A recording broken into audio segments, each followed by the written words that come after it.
Hi all, welcome back to Propoise U G plus. Propoise U G പ്ലസിന്റെ മറ്റൊരു വീഡിയോയിലേക്ക് എല്ലാവർക്കും സ്വാഗതം. അപ്പോൾ സൂപ്പർ സ്റ്റഡി പ്ലാന്റെ ഇന്നത്തെ ഒരു സെഷനിൽ നമ്മൾ മെയിനായി ഡിസ്കസ് ചെയ്യുന്നത് HUQP21, അതായത് സോഷ്യൽ വർക്കിന്റെ പേപ്പർ ആണ്. അപ്പൊ ഇന്നത്തെ ഈ ഒരു പേപ്പറിന്റെ സൂപ്പർ സ്റ്റഡി പ്ലാനുമായി വന്നിട്ടുള്ളത് ഞാനല്ല, നിങ്ങൾ ഡിസ്കസ് ചെയ്യുന്നത് നിങ്ങളുടെ സ്വന്തം അബൈസർ ആണ്. നമ്മുടെ CUET PG എൻട്രൻസിന്റെ ഡേറ്റ് ഓൾറെഡി വന്നതാണ്, നിങ്ങൾക്ക് അത് അറിയുന്നതുമാണ്. അതുപോലെ തന്നെ വളരെ കുറച്ച് ദിവസം മാത്രമേ എക്സാമിനുള്ളൂ എന്നുള്ള കാര്യവും നിങ്ങൾക്ക് അറിയുന്നതാണ്. അപ്പൊ ഈ ഒരു കുറഞ്ഞ ദിവസങ്ങൾക്കുള്ളിൽ കൃത്യമായ ചിട്ടയോടെ പഠിച്ചു കഴിഞ്ഞാൽ തീർച്ചയായിട്ടും നിങ്ങൾക്ക് സിലബസ് കവർ ചെയ്യാം. അതുപോലെ തന്നെ നിങ്ങൾ എക്സ്പെക്ട് ചെയ്യുന്ന യൂണിവേഴ്സിറ്റികളിൽ നിങ്ങൾക്ക് അഡ്മിഷനും എടുക്കാം. അപ്പൊ ആ രീതിയിൽ തന്നെ ഒരു 9 വീക്ക് പ്ലാൻ ആണ് തീർച്ചയായിട്ടും ഈ ഒരു സൂപ്പർ സ്റ്റഡി പ്ലാനിലൂടെ നമ്മൾ സെറ്റ് ചെയ്തിരിക്കുന്നത്. അതായത് ഓൾമോസ്റ്റ് ഈ ഒരു മൺഡേ, അതായത് 8 ജാനുവരി ആണ് തീർച്ചയായിട്ടും ഈ ഒരു പ്ലാൻ സ്റ്റാർട്ട് ചെയ്യുന്നത്. കൂടുതൽ ടോപ്പിക്കിലേക്ക് വരുമ്പോൾ, അതായത് സോഷ്യൽ വർക്കിലേക്ക് വരുന്ന സമയത്ത് ഏതൊക്കെ ഭാഗങ്ങൾ നല്ല രീതിയിൽ സ്ട്രെസ് ചെയ്ത് പഠിക്കണം, അതുപോലെ തന്നെ പ്രീവിയസ് ഇയർ നോക്കുന്ന സമയത്ത് ഏതൊക്കെ ടോപ്പിക്കാണ് കൂടുതൽ ചോദിച്ചിട്ടുള്ളത്, അതുപോലെ തന്നെ ഓരോ ദിവസത്തെയും പ്ലാൻ ഒക്കെ എക്സ്പ്ലെയിൻ ചെയ്തിട്ട് അഭയ് സർ നിങ്ങളോട് സംസാരിക്കും. അപ്പൊ അതിനു മുമ്പായിട്ട് എനിക്ക് നിങ്ങളോട് പറയാനുള്ള ഒരു കാര്യം, നമ്മുടെ പ്രൊപ്പോയ്സ് യു ജി പ്ലസിൽ MSW, അതായത് HUQP21 കോംപ്രഹെൻസീവ് കോഴ്സ് അവൈലബിൾ ആണ്. നമ്മുടെ കോഴ്സ് എന്ന് പറയുമ്പോൾ അതിൽ നിങ്ങൾക്ക് വീഡിയോ ലെക്ചേഴ്സ് ഉണ്ടാവും, അതുപോലെ തന്നെ വാല്യൂ ആഡഡ് നോട്ട്സ് പ്രൊവൈഡ് ചെയ്യും, ഓരോ ടോപ്പിക്കിന്റെയും ടോപ്പിക് ടെസ്റ്റുകൾ ഉണ്ടാവും, മോക്ക് ടെസ്റ്റുകൾ ഉണ്ടാവും, അതുപോലെ തന്നെ നിങ്ങൾക്ക് മെന്റർഷിപ്പ് സപ്പോർട്ട്, ഇങ്ങനെ ഒരുപാടധികം ഫെസിലിറ്റീസ് ആണ് നിങ്ങൾക്ക് ഈ ഒരു കോഴ്സിലൂടെ ലഭ്യമാവാൻ വേണ്ടി പോകുന്നത്. അപ്പൊ ആർക്കെങ്കിലും ഇൻട്രസ്റ്റഡ് ആയിട്ടുണ്ടെങ്കിൽ തീർച്ചയായിട്ടും ഡിസ്ക്രിപ്ഷനിലുള്ള ലിങ്കിലോ അല്ലാന്നുണ്ടെങ്കിൽ നിങ്ങൾക്ക് ഞാൻ ലാസ്റ്റ് ഒരു നമ്പർ കൊടുക്കുന്നുണ്ട്, ആ നമ്പറിലോ നിങ്ങൾക്ക് കോൺടാക്ട് ചെയ്യാവുന്നതാണ്. അങ്ങനെയാണെങ്കിൽ ഈ ഒരു ടോപ്പിക് റിലേറ്റ് ചെയ്ത്, ഇതിന്റെ സ്റ്റഡി പ്ലാനുമായി റിലേറ്റ് ചെയ്തിട്ട് അഭയ് സാറിന് എന്തൊക്കെയാണ് പറയാനുള്ളത് എന്ന് കേൾക്കാം. ഹലോ എവരിവൺ, നമ്മൾ നോക്കാൻ പോകുന്നത് CUET PG 2024 പ്രധാനപ്പെട്ട ഒരു വിഷയമായിട്ടുള്ള മാസ്റ്റർ ഓഫ് സോഷ്യൽ വർക്ക് അഥവാ MSW നമുക്ക് ഇനിയുള്ള ദിവസങ്ങളും കൊണ്ട് എങ്ങനെ കൃത്യമായിട്ടുള്ളൊരു സ്ട്രാറ്റജിക് പ്ലാനോട് കൂടി, അല്ലെങ്കിൽ കൃത്യമായിട്ടുള്ള നമ്മുടെ സൂപ്പർ സ്റ്റഡി പ്ലാനോട് കൂടി പഠിച്ചു തീർക്കാം എന്നുള്ളതാണ്. സോ അതിന്റെ സ്റ്റഡി പ്ലാന്റെ ഒരു ഓവർവ്യൂ ആണ് പറയുന്നത്. ജനുവരി 8 തൊട്ടാണ് നമ്മൾ തുടങ്ങുന്നത്, മാർച്ച് 10 വരെ ഉള്ള സമയത്തിനുള്ളിൽ നമ്മൾ ഈ പറഞ്ഞ എല്ലാ ടോപ്പിക്സും പഠിക്കുകയും അതിന്റെ റിവിഷനും കംപ്ലീറ്റ് ചെയ്യുന്ന രീതിയിലാണ് ഇത് തയ്യാറാക്കിയിട്ടുള്ളത്. മൊത്തം നമുക്ക് ലഭിക്കുന്ന ദിനങ്ങൾ 8-ാം തീയതി തുടങ്ങുകയാണെങ്കിൽ 63 ദിവസങ്ങളാണ്. അതിൽ വ്യത്യസ്ത യൂണിറ്റ്സിനായിട്ട് നമ്മൾ സ്പെൻഡ് ചെയ്യേണ്ടുന്ന ടൈം ഇവിടെ കൊടുത്തിട്ടുണ്ട്. യൂണിറ്റ് 1 സോഷ്യൽ കോൺസെപ്റ്റ്സ് 5 ദിവസം, യൂണിറ്റ് 2 എക്കണോമിക് കോൺസെപ്റ്റ്സ് 5 ദിവസം, യൂണിറ്റ് 3 പൊളിറ്റിക്കൽ കോൺസെപ്റ്റ്സ് 5 ദിവസം, യൂണിറ്റ് 4 സൈക്കോളജിക്കൽ കോൺസെപ്റ്റ്സ് 5 ദിവസം, യൂണിറ്റ് 5 എൻവയോൺമെന്റൽ കോൺസെപ്റ്റ്സ് 5 ദിവസം, യൂണിറ്റ് 6 ലീഗൽ കോൺസെപ്റ്റ്സ് 4 ദിവസം, unit 7 social reform, social movement, social work 6 ദിവസം. അപ്പൊ ഏറ്റവും കൂടുതൽ ചോദ്യങ്ങൾ മുൻ വർഷങ്ങളിൽ വന്നിട്ടുള്ളത് social reform, social movement, social വർക്കിൽ നിന്നുമാണ്. അതുപോലെ ഏറ്റവും കൂടുതൽ പഠിക്കാനുള്ളതും ഈ ഒരു കോൺസെപ്റ്റ്സ് ആണെന്ന് മനസ്സിലാക്കാം. Unit 8 social change and social transformation 4 ദിവസം, യൂണിറ്റ് 9 സസ്റ്റൈനബിൾ ടെക്നോളജീസ് 4 ദിവസം.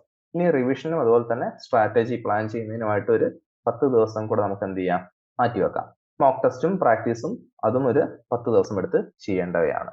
ഇനി ഇത് ഈ പറഞ്ഞിരിക്കുന്ന നമ്മുടെ ഒരു ടോപ്പിക് വൈസ് വെയിറ്റേജ് അനാലിസിസ് ആണ് CUET PG 2024 സോഷ്യൽ വർക്കിൻ്റെത്. സിലബസ് പ്രകാരമുള്ള ഒരു അനാലിസിസ് ആണ്, സമയമെടുത്ത് നിങ്ങൾക്ക് നോക്കാവുന്നതാണ്. ഇതുപോലത്തെ കാര്യങ്ങൾ ഞാൻ ഒരുപാട് എക്സ്പ്ലെയിൻ ചെയ്യുന്നുണ്ടാവില്ല, പെട്ടെന്ന് നമുക്ക് ആവശ്യമുള്ള കാര്യങ്ങൾ പറഞ്ഞു പോകുന്ന കൂട്ടത്തിൽ നിങ്ങൾക്ക് ഇത് പോസ് ചെയ്ത് നോക്കാവുന്നതാണ്. ഇത് സ്റ്റഡി പ്ലാൻ ടൈം ലൈൻ ആണ് CUET PG 2024 സോഷ്യൽ വർക്കിന്റെ. ഇനി ഇത് നമ്മുടെ റിവിഷൻ സ്കെഡ്യൂളിന് എത്രത്തോളം ദിവസങ്ങൾ ആവശ്യമുണ്ട് എന്നുള്ള ഒരു ഗ്രാഫിക്കൽ റെപ്രസെന്റേഷൻ ആണ് നിങ്ങൾക്ക് പോസ് ചെയ്ത് നോക്കാവുന്നത്. ഇനി നമുക്ക് സ്റ്റഡി പ്ലാന്റെ ഓരോരോ വീക്കും നോക്കാം. അപ്പോൾ വീക്ക് 1 പറയുന്നത്, അതായത് മൺഡേ 8-ാം തീയതി ജനുവരി നമ്മൾ ഈ ഒരു സ്റ്റഡി പ്ലാൻ തുടങ്ങുന്ന സമയത്ത് നമ്മൾ ആദ്യം കവർ ചെയ്യുന്ന ടോപ്പിക് എന്ന് പറയുന്നത് social concepts, introduction to family and marriage എന്നുള്ളതാണ്. അപ്പൊ ഇതില് ബേസിക് ആയിട്ട് ഈ ഫാമിലി ആൻഡ് മാരേജിന്റെ കോൺസെപ്റ്റ്സ് മനസ്സിലാക്കുക. അതുപോലെ ട്യൂസ്ഡേ 9th ജനുവരി പോകുമ്പോൾ social concepts community and organisation ആണ്. അപ്പൊ യൂണിറ്റ് സെയിം ആണ്, പക്ഷെ അതിലെ ടോപ്പിക്സ് വേരിയിങ് ആണ്. ഇനി ജനുവരി 10th social concepts, culture and values ആണ് കവർ ചെയ്യുക. 11th ജാനുവരി സോഷ്യൽ കോൺസെപ്റ്റ്സ് തന്നെ വരുന്ന സോഷ്യലൈസേഷൻ ആൻഡ് നീഡ്സ് ആണ് കവർ ചെയ്യുന്നത്. 12th ജാനുവരി സോഷ്യൽ കോൺസെപ്റ്റ്സ് വരുന്ന കാസ്റ്റ് ആൻഡ് ക്ലാൻ സിസ്റ്റം നമ്മൾ കവർ ചെയ്യും. ഇനി 13-ാം തീയതി എക്കണോമിക് കോൺസെപ്റ്റ്സിലേക്ക് കടക്കുകയാണ്, introduction to economy and market. 14-ാം തീയതി രാവിലെ, അതായത് ഞായറാഴ്ചയാണ്, പൊതുവെ നമ്മുടെ ഈ ഒരു പ്ലാൻ പ്രകാരം നമ്മൾ ചെയ്യുന്നത് 6 ദിവസം കൃത്യമായിട്ടുള്ള ടോപ്പിക്സ് കവർ ചെയ്യുക. 7-ാം ദിവസം ഇരുന്നിട്ട് നമുക്ക് പല രീതിയിൽ, അതായത് കുറച്ചുകൂടെ അധികം സമയം കിട്ടുന്ന ഒരു ദിവസമാണ് ഞായറാഴ്ച. അന്നേ ദിവസം കുറെ കൂടെ ടെസ്റ്റുകൾക്കായിട്ടും അതുപോലെ കുറച്ചുകൂടെ എക്സ്ട്രാ ആയിട്ട് നമുക്കിപ്പോൾ കവർ ചെയ്യാൻ ബാക്കിയുള്ള പോർഷൻസ് ഒക്കെ കവർ ചെയ്യുന്നതിനുമായിട്ടാണ് നമ്മൾ എന്ത് ചെയ്യുക, സൺഡേ പൊതുവെ യൂസ് ചെയ്യുക. അപ്പൊ രാവിലെ നമ്മുടെ വീക്ക് 1 ടോപ്പിക്സ് റിവൈസ് ചെയ്യുന്നു, ഉച്ചയ്ക്ക് ഒരു മിനി ടെസ്റ്റ് എടുക്കുന്നു വീക്ക് 1 ടോപ്പിക്സ് ബേസ് ചെയ്തുള്ള. വൈകിട്ടാകുമ്പോഴേക്ക് വരുന്ന ആഴ്ചയിലേക്കുള്ള കാര്യങ്ങളൊക്കെ ഒന്ന് പ്ലാൻ ചെയ്യുന്നതിനായിട്ട് മാറ്റിവെക്കുക. ഇനി എന്താണ് വീക്ക് വൺ കൊണ്ട് ഉദ്ദേശിക്കുന്നത് ചോദിച്ചു കഴിഞ്ഞാൽ നമുക്ക് സോഷ്യൽ വർക്കിലെ ഒരു ബേസിക് കോൺസെപ്റ്റ്സുകളെ പറ്റി ഒരു അണ്ടർസ്റ്റാൻഡിങ് ഉണ്ടാക്കുക, അതുപോലെ തിയറിയും അതുപോലെ പ്രാക്ടിക്കൽ എക്സാമ്പിൾസും തമ്മിൽ ഉള്ള ഒരു അണ്ടർസ്റ്റാൻഡിങ്. അത് ഈ തിയറീസ് എങ്ങനെയാണ് റിയൽ ലൈഫിലേക്ക് വരുമ്പോൾ നമ്മൾ സൊസൈറ്റിയിൽ കാണുന്നത് എന്നുള്ള ഒരു കാര്യം മനസ്സിലാക്കുക. അത് ഏതൊരു കോൺസെപ്റ്റ് ആണെങ്കിൽ നമ്മൾ സോഷ്യൽ വർക്കിൽ ചെയ്യേണ്ടുന്ന ഒന്നാണ്. പിന്നെ കൃത്യമായിട്ടുള്ള റിവിഷൻ അത്യാവശ്യമാണ്. അതിന്റെ കൂടെ തന്നെ നമുക്ക് എത്രത്തോളം അറിയാമെന്ന് ഓരോ ടോപ്പിക്സും എത്രത്തോളം കവർ ആയിട്ടുണ്ട് എന്ന് അറിയുന്നതിനായിട്ട് ടെസ്റ്റുകളും എടുത്തു നോക്കുക. ഇനി രണ്ടാമത്തെ ആഴ്ചയിലേക്ക് വരുമ്പോൾ നമ്മൾ എക്കണോമിക് കോൺസെപ്റ്റ്സ് ആണ് തുടങ്ങുന്നത്. 15-ാം തീയതി ജനുവരി മാർക്കറ്റ് ഡൈനാമിക്സ് ആൻഡ് ഗ്ലോബലൈസേഷൻ ആണ് ടോപ്പിക്. 16-ാം തീയതി നമ്മൾ കവർ ചെയ്യുക എക്കണോമിക് കോൺസെപ്റ്റ്സിൽ തന്നെ പ്രൈവറ്റൈസേഷൻ ആൻഡ് ലിബറലൈസേഷൻ എന്നുള്ള ടോപ്പിക് ആണ്. 17-ാം തീയതി പൊളിറ്റിക്കൽ കോൺസെപ്റ്റ്സ് എന്നുള്ള ടോപ്പിക്കിലേക്ക് നമ്മൾ കടക്കും. അതിൽ ഡെമോക്രസി ആൻഡ് ഡീസെൻട്രലൈസേഷൻ എന്നുള്ള സബ് ടോപ്പിക് ആണ് നമ്മൾ പഠിക്കുക. 18-ാം തീയതി political concept human rights and social justice എന്നുള്ള ടോപ്പിക് ആണ് വരിക.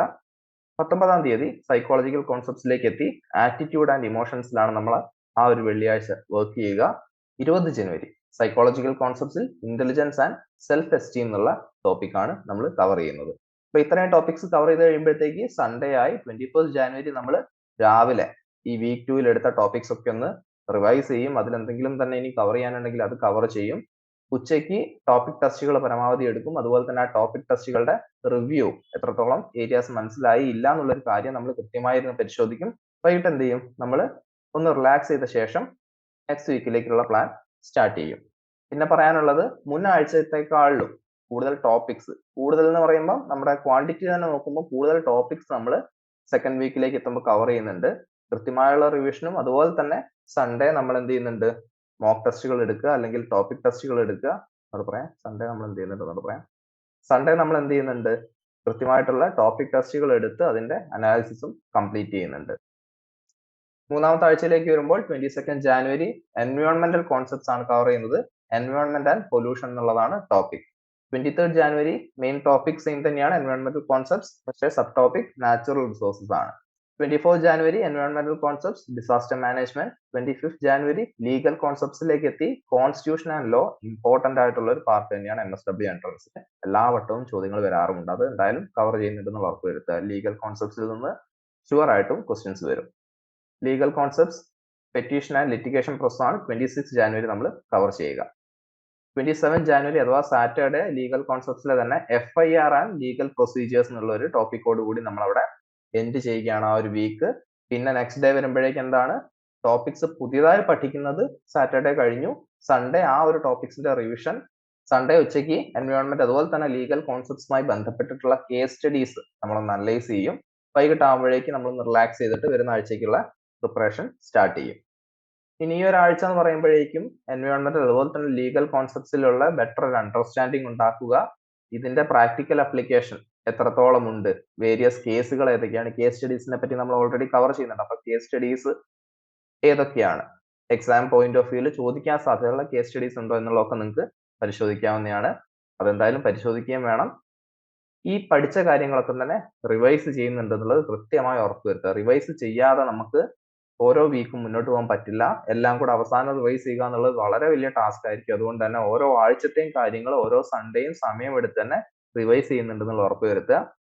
ഇനി ഈ പറഞ്ഞ എൻവയോൺമെന്റ് അതുപോലെ തന്നെ ലീഗൽ കോൺസെപ്റ്റ്സിലേക്ക് വരുമ്പോൾ ഇഷ്ടം പോലെ കേസ് സ്റ്റഡീസ് നിങ്ങൾക്ക് കാണാൻ പറ്റും. അപ്പൊ അതിൽ ഏറ്റവും ഫേമസ് ആയിട്ടുള്ള ലീഗൽ കോൺസെപ്റ്റ്സിലൊക്കെ ഇഷ്ടം പോലെ കേസ് സ്റ്റഡീസ് എല്ലാ എക്സാമിനും ഇപ്പൊ ഒരു ജനറൽ ആയിട്ടുള്ള പരീക്ഷയ്ക്ക് പോലും ചോദിക്കുന്ന ചോദ്യങ്ങളുണ്ട്. അപ്പൊ MSWന്റെ കുറെ ടോപ്പിക്സ് ഈ പറഞ്ഞ സൊസൈറ്റിയുമായിട്ട് ക്ലോസ് റിലേറ്റഡ് ആയതുകൊണ്ട് തന്നെ എന്ത് ചെയ്യുക, അതുപോലത്തെ സെൻസേഷണൽ ആയിട്ടുള്ള legal concepts related case studies ഒക്കെ തന്നെ കവർ ചെയ്യുന്നുണ്ട് എന്നുള്ളത് ഉറപ്പുവരുത്തുക. വീക്ക് 4ലേക്ക് വരും, അഥവാ 29 ജാനുവരി ടു 4 ഫെബ്രുവരി. ഫസ്റ്റ് ഡേ നമ്മൾ പഠിക്കുന്നത് social reform, social movement, social work, അതിൽ ഭക്തി മൂവ്മെന്റ് ആണ്. ഇനി യൂണിറ്റ് 7ലെ നെക്സ്റ്റ് ഡേ നമ്മൾ കവർ ചെയ്യുന്നത്, അതായത് 30 ജാനുവരി നമ്മൾ കവർ ചെയ്യുന്നത് സോഷ്യൽ റിഫോമേഴ്സ് ആണ്. 31 ജാനുവരി നമ്മൾ കവർ ചെയ്യുന്നത് ഫ്രീഡം മൂവ്മെന്റ് ആണ്. 1 ഫെബ്രുവരി നമ്മൾ കവർ ചെയ്യുന്നത് സെയിം ടോപ്പിക്കിലെ തന്നെ, അതായത് സെയിം യൂണിറ്റിലെ തന്നെ ദളിത് ആൻഡ് സോഷ്യൽ മൂവ്മെന്റ് ആണ്. ഫ്രൈഡേ 2 ഫെബ്രുവരി നമ്മൾ കവർ ചെയ്യുന്നത് non government organisations, corporate social responsibility അഥവാ CSR, ഈ 2 ടോപ്പിക്സ് ആയിരിക്കും. സാറ്റർഡേ ആകുമ്പോഴേക്കും നമ്മുടെ യൂണിറ്റ് മാറി, യൂണിറ്റ് 8 ആയി, social change and social transformation. അതിലെ പ്രധാനപ്പെട്ട കോൺസെപ്റ്റ്സ് ആണ് നമ്മൾ കവർ ചെയ്യുക. 4 ഫെബ്രുവരി 2024 അഥവാ സൺഡേ നമുക്കറിയാം റിവിഷൻ പോകുന്നുണ്ട്, അതുപോലെ തന്നെ ടോപ്പിക് ടെസ്റ്റുകൾ ചെയ്യേണ്ടതുണ്ട്, കേസ് സ്റ്റഡീസ് മനസ്സിലാക്കേണ്ടതുണ്ട്, പോരാത്തതിന് നെക്സ്റ്റ് വീക്കിലേക്കുള്ള പ്രിപ്പറേഷനും തുടങ്ങി വെക്കേണ്ടതുണ്ട്. ഇനി സ്ട്രാറ്റജിയിലേക്ക് വരുമ്പോൾ ഈ ഒരു വീക്കിൽ നമ്മുടെ ടോപ്പിക്സ് കണ്ടാൽ തന്നെ അറിയാം, അതിൽ ഫ്രീഡം സ്ട്രഗിൾ ഒക്കെ തന്നെ വരുന്നുണ്ട്, ഒരുപാട് മൂവ്മെന്റ്സിനെ പറ്റി പഠിക്കാനുണ്ട്. അപ്പൊ അങ്ങനത്തെ കാര്യങ്ങൾ കൃത്യമായി കവർ ചെയ്യുന്നുണ്ട് എന്നുള്ള ഉറപ്പ് വരുത്തുക. പറ്റുകയാണെങ്കിൽ ചെറിയ ചെറിയ ഷോർട്ട് നോട്ട് ഒക്കെ ഉണ്ടാക്കി വെക്കുക. സോഷ്യൽ മൂവ്മെന്റ്സ് എന്നുള്ളത് വളരെ ഇമ്പോർട്ടന്റ് ആയിട്ടുള്ള ടോപ്പിക്കാണ് MSW. അതും എല്ലാം തന്നെ പരമാവധി എല്ലാ സോഷ്യൽ മൂവ്മെന്റ്സും തന്നെ കവർ ചെയ്യുന്നുണ്ട് എന്നുള്ളത് ഉറപ്പാക്കേണ്ടതുണ്ട്. ഇനി ഈ പഠിക്കുന്ന തിയറി എവിടെയൊക്കെ ഈ ഒരു ഇൻസ്റ്റൻസുകളിലൊക്കെ തന്നെ അപ്ലൈ ആയിട്ടുണ്ട്, അതിന്റെ തിയറിയും പ്രാക്ടിക്കലും കൂടെയുള്ള അല്ലെ തിയറിയും പ്രാക്ടീസും കൂടെയുള്ള ഒരു ബാലൻസ് എവിടെയൊക്കെ നിങ്ങൾക്ക് കാണാൻ സാധിക്കും, നിങ്ങൾ പഠിച്ച കാര്യങ്ങൾ തന്നെ അത്രയും അങ്ങനെ തന്നെ അപ്ലൈ ചെയ്തിട്ടുള്ള സാഹചര്യങ്ങൾ ഏതൊക്കെയാണെന്നുള്ളതും മനസ്സിലാക്കി വെക്കുക. അതിപ്പോ ഒരുപക്ഷെ എക്സാമിന് ചോദിച്ചിട്ടില്ലെങ്കിൽ പോലും നിങ്ങൾക്ക് സബ്ജക്റ്റിൽ അണ്ടർസ്റ്റാൻഡിങ് കൂട്ടുന്നതിനായിട്ട് നിങ്ങൾക്ക് ഫ്യൂച്ചറിൽ എന്തായാലും ഹെൽപ്ഫുൾ ആയിരിക്കും. ഇനി കൃത്യമായിട്ടുള്ള റിവിഷനും പ്രാക്ടീസും ഉണ്ടെന്നുള്ളത് ഉറപ്പുവരുത്തുക. അല്ലെങ്കിൽ ഈ കോൺസെപ്റ്റ്സ് നിങ്ങൾ പഠിച്ച് 2 ദിവസം കഴിയുമ്പോഴത്തേക്ക് തന്നെ അല്ലെങ്കിൽ ഒരാഴ്ച കഴിയുമ്പോഴത്തേക്ക് തന്നെ നിങ്ങൾ പഠിച്ചതിന്റെ പകുതി മാത്രമേ നിങ്ങൾക്ക് ഓർമ്മയുണ്ടാവുകയുള്ളൂ. സോ റിവൈസ് ചെയ്യുക എന്നുള്ളതും മനസ്സിൽ വെക്കേണ്ടതുണ്ട്. ഇനി വീക്ക് 5 5 ഫെബ്രുവരി തൊട്ട് 11 ഫെബ്രുവരി വരെയുള്ള ഈ ഒരാഴ്ച നമ്മൾ ആദ്യം തന്നെ കവർ ചെയ്യാൻ പോകുന്നത് സസ്റ്റൈനബിൾ ടെക്നോളജീസ് എന്ന 9ാം യൂണിറ്റിലെ ഇൻട്രൊഡക്ഷൻ ടു സസ്റ്റൈനബിൾ ടെക്നോളജീസ് എന്നുള്ള ടോപ്പിക്കാണ്. ട്യൂസ്ഡേ 6 ഫെബ്രുവരി സസ്റ്റൈനബിൾ ടെക്നോളജീസിൽ തന്നെ സോളാർ ആൻഡ് വിൻഡ് എനർജി എന്നുള്ള ടോപ്പിക്കാണ് കവർ ചെയ്യുക. 7 ഫെബ്രുവരി യൂണിറ്റ് 9ലെ തന്നെ ബയോഗ്യാസ്, ബയോമാസ്, ബയോഡീസൽ എന്നുള്ള ടോപ്പിക്കും 8 ഫെബ്രുവരി സസ്റ്റൈനബിൾ ടെക്നോളജീസിലെ പൊല്യൂഷൻ കൺട്രോൾ ത്രൂ ടെക്നോളജീസ് എന്നുള്ള ടോപ്പിക്കാണ് കവർ ചെയ്യുക. ഇനി ഫ്രൈഡേ ആകുമ്പോഴത്തേക്കും റിവിഷൻ നമ്മൾ സ്റ്റാർട്ട് ചെയ്യുകയാണ്. 9 ഫെബ്രുവരി തൊട്ട് നിങ്ങൾ 8 തുടങ്ങി കൃത്യ ഒരു മാസത്തിനുള്ളിൽ നിങ്ങൾ സിലബസ് കവർ ചെയ്യുകയും 9th ഫെബ്രുവരി തൊട്ട് പിന്നീട് അങ്ങോട്ടുള്ള അത്രയും ദിനങ്ങൾ നിങ്ങൾ റിവിഷനായിട്ട് യൂസ് ചെയ്യുകയുമാണ് ചെയ്യുക. അതുകൊണ്ട് തന്നെ 9 ഫെബ്രുവരി നമ്മുടെ യൂണിറ്റ് 1 തൊട്ട് 4 വരെയുള്ള എല്ലാ ടോപ്പിക്സും നമ്മൾ എന്ത് ചെയ്യുന്നു, റിവൈസ് ചെയ്യുന്നു. അതില് ക്ലാരിറ്റി വരാത്ത ടോപ്പിക്സിൽ നമ്മൾ ക്ലാരിറ്റി കൊണ്ടുവരാൻ ശ്രമിക്കുന്നു. ആ ഒരു കോൺസെപ്റ്റ് ഒക്കെ തന്നെ പരമാവധി നിങ്ങൾ മനസ്സിലാക്കുന്നുണ്ട് എന്നുള്ളത് ഉറപ്പുവരുത്തുക. ഇനി 10 ഫെബ്രുവരിയിലേക്ക് വരുമ്പോഴേക്കും യൂണിറ്റ് 5 ടു യൂണിറ്റ് 9, അതായത് 5 തൊട്ട് 9 വരെയുള്ള ബാക്കിയുള്ള ടോപ്പിക്സും സാറ്റർഡേ കൊണ്ട് റിവൈസ് ചെയ്യാനാണ് പറയുന്നത്. ഇനി നോക്കുക, സൺഡേയിലേക്ക് വരുമ്പം കോംപ്രിഹെൻസീവ് റിവിഷൻ എന്നാണ് പറയുന്നത്. അതായത് നിങ്ങൾ ആ ഒരു 9 യൂണിറ്റ്സ് കവർ ചെയ്ത് കഴിയുമ്പോഴേക്കും നിങ്ങൾക്ക് ഇംപ്രൂവ്മെന്റ് വേണമെന്ന് തോന്നുന്ന ഏരിയാസ് കണ്ടെത്തുന്നതിനായിട്ടും, ഇനി അത് ഓൾറെഡി കണ്ടെത്തിയിട്ടുണ്ടെങ്കിലും ആ ഒരു ഏരിയാസ് നിങ്ങൾ എന്ത് ചെയ്യുക, നല്ല പോലെ റിവൈസ് ചെയ്യുക. ആഫ്റ്റർനൂണിൽ നമ്മൾ എന്ത് ചെയ്യുന്നു, ആദ്യം മോക്ക് ടെസ്റ്റ് എടുക്കുന്നു. എല്ലാ യൂണിറ്റ്സും കവർ ചെയ്യുന്ന മോക്ക് ടെസ്റ്റ് എടുക്കുക. UG+ തന്നെ ഒരുപാട് മോക്ക് ടെസ്റ്റുകൾ അവൈലബിൾ ആണ്. അപ്പൊ മോക്ക് ടെസ്റ്റുകൾ എടുക്കുന്നതിലൂടെ ഈ പറഞ്ഞ കോംപ്രിഹെൻസീവ് റിവിഷൻ കഴിഞ്ഞിട്ടും നിങ്ങൾക്ക് ഏതെങ്കിലും ഏരിയാസ് കൃത്യമായിട്ട് മനസ്സിലായിട്ടില്ല എന്നുണ്ടെങ്കിൽ, അല്ലെങ്കിൽ ഏതെങ്കിലും ഒരു സർട്ടൺ ഏരിയാസിൽ കുറച്ചുകൂടെ ഇംപ്രൂവ്മെന്റ് വേണമെന്നുണ്ടെങ്കിൽ അത് കറക്റ്റായി മനസ്സിലാക്കാനും അതിൽ വർക്ക് ചെയ്യാനും സാധിക്കും. അങ്ങനെ 11 ഫെബ്രുവരി സൺഡേ നമ്മളൊരു കോംപ്രിഹെൻസീവ് റിവിഷൻ നടത്തുന്നു. എല്ലാ ടോപ്പിക്സും കവർ ചെയ്തുകൊണ്ടുള്ള ഒരു റിവിഷൻ, ആ എല്ലാ ടോപ്പിക്സും കവർ ചെയ്തുകൊണ്ടുള്ള ഒരു മോക്ക് ടെസ്റ്റ് നമ്മൾ ഉച്ചയ്ക്ക് എടുക്കുന്നു. എന്നിട്ട് അതിന്റെ ടെസ്റ്റ് പെർഫോമൻസ് നമ്മൾ ഒന്ന് അനലൈസ് ചെയ്തിട്ട് നെക്സ്റ്റ് ഡേയിലേക്ക് അല്ലെങ്കിൽ നെക്സ്റ്റ് വീക്കിലേക്കുള്ള കാര്യങ്ങൾ പ്രിപ്പയർ ചെയ്യാൻ പോവുകയാണ്. വീക്ക് 5ന്റെ സ്ട്രാറ്റജി എന്ന് പറയുമ്പോഴേക്കും ന്യൂ ടെക്നോളജീസ് എന്നുള്ള ടോപ്പിക്, അത് സസ്റ്റൈനബിൾ ടെക്നോളജീസിന് കീഴിൽ വരുന്നതാണ്. സോഷ്യൽ വർക്ക് സംബന്ധിച്ച് വളരെ ഇമ്പോർട്ടന്റ് ആയിട്ടുള്ള ഏരിയയാണ്, അത് നല്ലപോലെ ഫോക്കസ് ചെയ്യേണ്ടതുണ്ട്. ഇനി റിവിഷനിലേക്ക് വരുമ്പം ഈ കഴിഞ്ഞ ആഴ്ച എടുത്ത എല്ലാ ടോപ്പിക്സും കവർ ചെയ്ത ഒരുവിധം എല്ലാ ഏരിയാസ് നമ്മൾ കവർ ചെയ്യുന്നുണ്ട്. ആ ഏരിയാസ് എല്ലാം തന്നെ നമ്മൾ റിവൈസ് ചെയ്യുന്നുണ്ട് എന്നുള്ള ഉറപ്പ് വരുത്തുക. നെക്സ്റ്റ് സൺഡേ എന്നുള്ളൊരു ദിവസം ഫുൾ ലെങ്ത് മോക്ക് ടെസ്റ്റ് ചെയ്യുന്നതിനായിട്ടും, അതുപോലെ എക്സാമിന്റെ എൻവയോൺമെന്റ് എന്ന് പറഞ്ഞാൽ കറക്റ്റ് ടൈമിൽ കറക്റ്റ് നമ്പർ ഓഫ് ക്വസ്റ്റ്യൻസ് നിങ്ങൾ ഫോക്കസ്ഡ് ആയിട്ട് ചെയ്യുക, ബ്രേക്ക് ഒന്നും എടുക്കാതെ ചെയ്യുക എന്നുള്ളത് തന്നെയാണ് ഉദ്ദേശിക്കുന്നത്. ആ രീതിയിൽ തന്നെ മോക്ക് ടെസ്റ്റ് അറ്റൻഡ് ചെയ്യാൻ നോക്കുക. ഇനി നിങ്ങളുടെ മോക്ക് ടെസ്റ്റ് എങ്ങനെ ഉണ്ടായിരുന്നു എന്നുള്ളൊരു കാര്യവും അനലൈസ് ചെയ്യുന്നത് മറക്കാതിരിക്കുക. ഇനി വീക്ക് 6ലേക്ക് വരുമ്പം 12ാം തീയതി തൊട്ട് 18ാം തീയതി വരെയാണ്. 12ാം തീയതി റിവ്യൂ ആൻഡ് പ്രാക്ടീസ്, അതായത് യൂണിറ്റ് 1ഉം 2ഉം റിവ്യൂ ചെയ്യുക, അതുപോലെ തന്നെ അതിലെ പരമാവധി ക്വസ്റ്റ്യൻസ് ഒക്കെ തന്നെ പ്രാക്ടീസ് ചെയ്യാൻ നോക്കുക. യൂണിറ്റ് 3ഉം 4ഉം ഫെബ്രുവരി 13ന് ഈ പറഞ്ഞ പോലെ തന്നെ റിവ്യൂ ചെയ്യുക, പരമാവധി ക്വസ്റ്റ്യൻസ് പ്രാക്ടീസ് ചെയ്യുക. യൂണിറ്റ് 5ലും 6ലും വരുന്ന ടോപ്പിക്സ് ഫെബ്രുവരി 14ാം തീയതി റിവൈസ് ചെയ്യുക. കൂടുതലും ലീഗൽ കോൺസെപ്റ്റ്സ് അതുപോലെ എൻവയോൺമെന്റൽ കോൺസെപ്റ്റ്സും ആണ്. അതുപോലെ അതിലെ വരുന്ന കേസ് സ്റ്റഡീസും അതുപോലെ തന്നെ ബാക്കി ക്വസ്റ്റ്യൻസും ഒക്കെ തന്നെ പ്രാക്ടീസ് ചെയ്യുക. 15 ഫെബ്രുവരി യൂണിറ്റ് 7 ആണ് റിവ്യൂയും അതുപോലെ തന്നെ പ്രാക്ടീസും ചെയ്യേണ്ടത്. 16 ഫെബ്രുവരി യൂണിറ്റ് 8ഉം 9ഉം ഏരിയാസ് ഒക്കെ കവർ ചെയ്യുക, കോൺസെപ്റ്റ്സ് ഒക്കെ ഒന്ന് റിവ്യൂ ചെയ്യുക, അതിനോടൊപ്പം തന്നെ മാക്സിമം ക്വസ്റ്റ്യൻസ് പ്രാക്ടീസ് ചെയ്യുക. 17 ഫെബ്രുവരി എന്ന് പറയുന്ന ഒരു കോംപ്രിഹെൻസീവ് റിവ്യൂ ആണ്. ഇതുവരെ കവർ ചെയ്ത എല്ലാ യൂണിറ്റ്സും ഒന്ന് റിവ്യൂ ചെയ്യുക. അതുപോലെ ഇത് രണ്ടും റിലേറ്റ് ചെയ്യാൻ പറ്റുന്ന കോൺസെപ്റ്റ്സും, അതുപോലെ ഇത് എങ്ങനെ ഒരു കോൺസെപ്റ്റ് മറ്റൊരു കോൺസെപ്റ്റിനോട് റിലേറ്റ് ചെയ്തിരിക്കുന്നു എന്നുള്ളൊരു ഹോളിസ്റ്റിക് അണ്ടർസ്റ്റാൻഡിങ്, ഒരു ഓവറോൾ അണ്ടർസ്റ്റാൻഡിങ്ങും കൊണ്ടുവരിക. സൺഡേ ആയി നമ്മുടെ മോക്ക് ടെസ്റ്റിന്റെ ഡേ ആണ്. രാവിലെ മോക്ക് ടെസ്റ്റ്, ഫുൾ സിലബസ് എന്ന് പറയുമ്പോഴത്തേക്ക് ഫുൾ ലെങ്ത് മോക്ക് ടെസ്റ്റ് തന്നെ ചെയ്യുക. ഉച്ചയ്ക്ക് ആ മോക്ക് ടെസ്റ്റിന്റെ റിസൾട്ട് അനലൈസ് ചെയ്യുക. വൈകിട്ട് ഒന്ന് റിലാക്സ് ചെയ്യുക. ഒരാഴ്ച എന്തായാലും നിങ്ങൾ സ്റ്റഡി ചെയ്തതാണ്, അപ്പൊ അതിന് ആവശ്യത്തിന് റിലാക്സും ചെയ്യുക. വീക്ക് 6ലെ സ്ട്രാറ്റജി എന്ന് പറയുന്നത് നമ്മുടെ റിവ്യൂ തന്നെ ഫോക്കസ് ചെയ്യേണ്ടതുണ്ട്.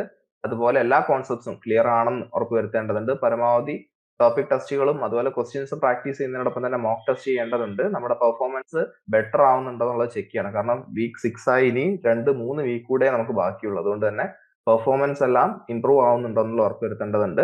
ഇതിനൊക്കെ ഇടയിലൂടെ നിങ്ങൾക്ക് റിലാക്സ് ചെയ്യാനും അതുപോലെ മറ്റ് ലീഷർ ആക്ടിവിറ്റീസിനും കൂടെ കുറച്ച് സമയം കണ്ടെത്തുക. അത് നിങ്ങളുടെ പെർഫോമൻസിനെ കൂട്ടുകയുള്ളൂ.